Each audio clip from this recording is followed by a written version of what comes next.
Hey, what's up everyone? James here from Party Time Brewing. I recently brewed a 15-gallon batch of a West Coast IPA that I didn't really get those final transfer numbers I wanted. It was a real hoppy and truby mess at the bottom, so it just wasn't making it through the filter on the way to the fermenter. So since I hate waste, I decided I'd try to ferment that mess at the bottom and see what happens. What you're about to see is a wort to glass video showing the kind of process. Pretty straightforward. Throw the wort in a jar and ferment it. And a tasting. I gave it a little go at the end and see how it compares, and I'll just compare it to the actual West Coast IPA I made. But let's give her. Party time brews. Here's another brewing clip. You can watch it if you choose. So I was about to dump the Trub after being disappointed in the amount of waste from a recent 15-gallon batch of West Coast IPA, and I had a somewhat half-decent idea. I decided to throw that bucket into a fermenter and see if I could get some usable beer from it. I siphoned it into a 3-gallon carboy and then pitched it with about half a pack of US 05. As you can see here, there was no question whether or not I was fermenting a mess. It looked horrible and I had very few expectations from the batch. Here's the reason why it looked so bad. Precisely 1 solo cups-ish of hops went in at the whirlpool, and I didn't use a hop spider or mesh bag to contain the plant matter. Here's the start of our Trub-tastic voyage. Yum. On day 1, just an hour or so after pitching, the mess started settling so you could see there would be some actual beer in there. On day 2, it settled down to about half of the carboy, but on day 3, the fermentation really started picking up and redistributed that hoppy Trub mess throughout the carboy. I finally got around to kegging it on day 18 of fermentation. Lots of time for this Truby mess to start distributing all sorts of fun flavors everywhere. Okay, so it is time to finish off this somewhat experiment. And by finish off, I mean not quite there yet, but let's release this magnificent basket. So this one came from pretty much all Trub. I'll go with Trub. And it looks like it finally settled out somewhat. And now I'm just gonna try to keg it. And I got my half keg there. Obviously from there down, I'm not really gonna try to do anything with it, but see how she turns out. Another crappy thing about this one is that there is a lot of hop matter and that sort of stuff in there, and I wasn't the best at keeping this out of light. I just used a garbage bag and a little bit of light got in there, and you really don't want the light striking the hop matter because that gives off, I guess, some sort of more reactions. It gets reaction-y. Okay, Einstein, let's just pause here for a better explanation of what happens when you expose your beer to sunlight. In short, it gets Lightstruck, which is basically that delicious skunky flavor. In sciencey terms, it is due to the photodegradation of isomerized acids from the hops. In a bit simpler but still kinda sciencey terms, the alpha acids from the hops are sensitive to light and breaks down quickly when exposed. When they break down, they react with the sulfur content in the beer and it produces a chemical called MBT, which is chemically similar to skunk secretions. Even super small amounts of this chemical are easy to detect, and that's why it doesn't take long to ruin your beer, give it that unwanted Corona or Beck's flavor. Take a look in the description below to find a link from Renegade Brewing that further describes Lightstruck beer. It was a bit tricky to keg this one since I had to hold the siphon the whole time so I didn't get pure sludge. It filled up to about 3/4 of the 2.5-gallon keg, and I was about to carbonate it when I figured out a way to save some time. Okay, so when it comes down to it, I'm really in a rush to make this video. Don't have much time. I was gonna try get that carbonated real quick so I could have a tasting of it, but I'm just gonna have to go for a tasting, just have a sip, see if it makes a difference with that brewing heavy Trub. So let's give her a go.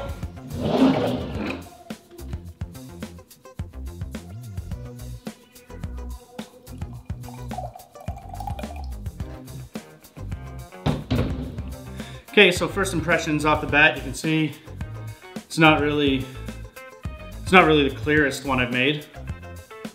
Possibly not the most unclear one, but there's nice, it's not really a foam cascading down the side as much as hops.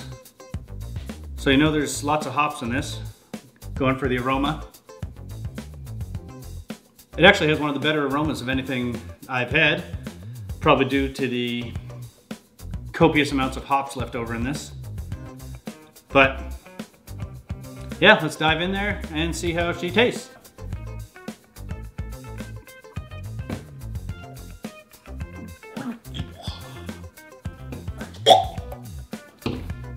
No, it's not ready.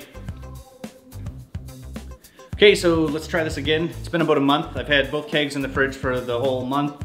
Haven't really drank too much of either of them, although the West Coast IPA I did drink a little bit more, so it may have had a chance to get a little bit clearer by sucking out the crap at the bottom.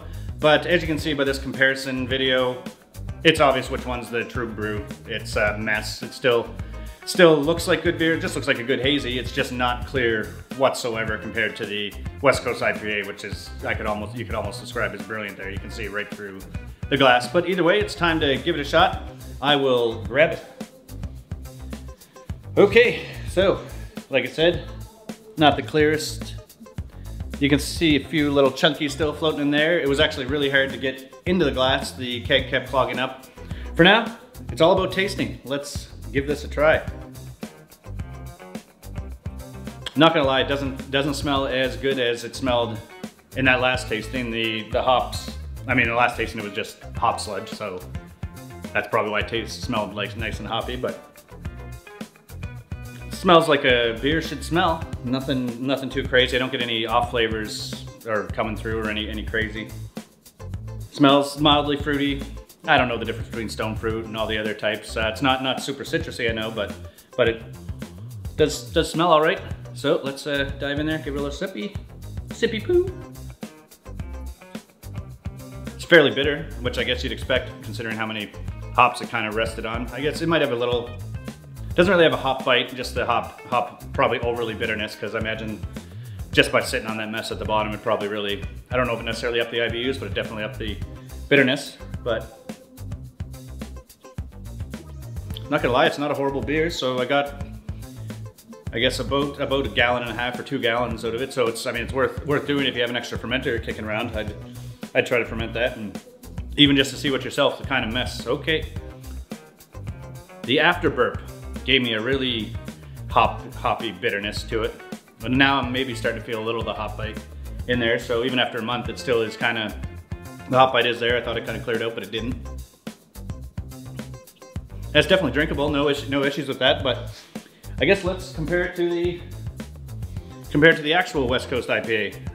Once again, big difference in how it looks. You can see through it. Let's so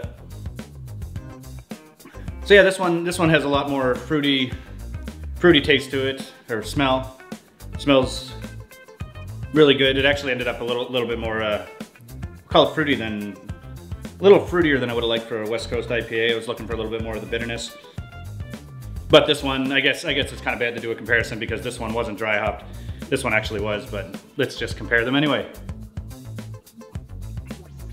This one just goes down a lot smoother. It doesn't have that bitterness. It's a lot better beer, but so if you have a choice, brew the non-Trub beer. Don't brew the Trub beer. Trub, don't brew the Trub beer. But either way, both of them are reasonable. And if you do end up with a big batch and have a crap ton left over, like I said, I had 3 gallons, almost 3 gallons of Trub left at the bottom, or I don't even know if it's necessarily called Trub, but just hop matter and hop break and all that crap. Doesn't hurt to give it a shot if you got the extra space and an extra spoonful of yeast. I bought the yeast in bulk, so it's kind of kicking around. But yeah, I recommend giving it a shot. If you want to see an actual real good hazy IPA or something, check out this video here. It's a tasty hazy IPA I did fairly quickly, and it was good. And if you want to see another failed experiment, check out this one. Either way, cheers.